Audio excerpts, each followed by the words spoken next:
अगर कोई सही से अनुष्ठान विधि से सुन लेना।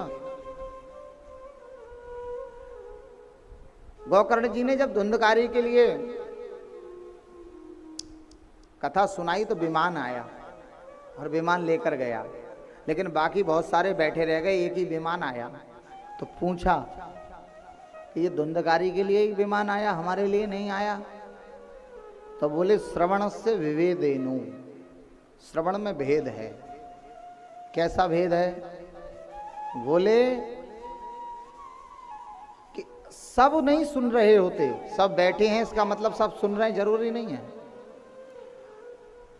जिन्होंने कथा के रस को समझा वो एक एक शब्द सुनते हैं।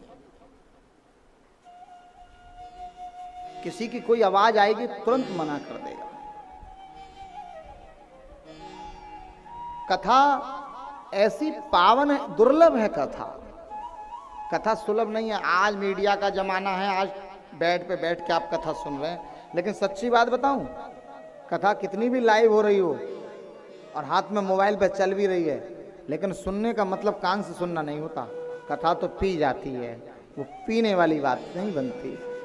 पहले बिना माइक के भी कथा सुनकर एक बार में लोग कल्याण कर लेते थे, क्योंकि पता था कि जीवन में एक ही अवसर मिला है।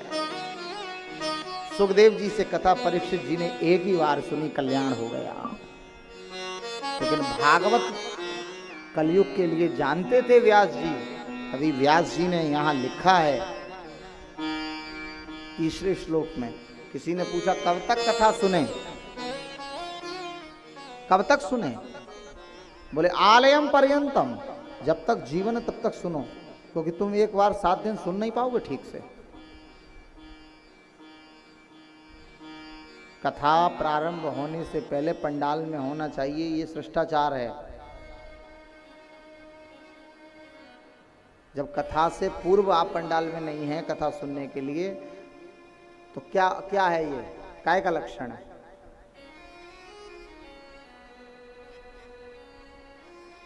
इसी से आपको समझना है कि आप कहाँ खड़े हैं अभी भक्तों की सीरीज में, श्रोताओं की सीरीज में। अभी बहुत पीछे हैं। अभी मुझे लगता है कुछ तो लाइन में भी नहीं लगे हैं। सच्ची बात बता रहा हूं। बिना श्रोता बने कोई वक्ता नहीं बन सकता, याद रखना। जितना अच्छा श्रोता उतना अच्छा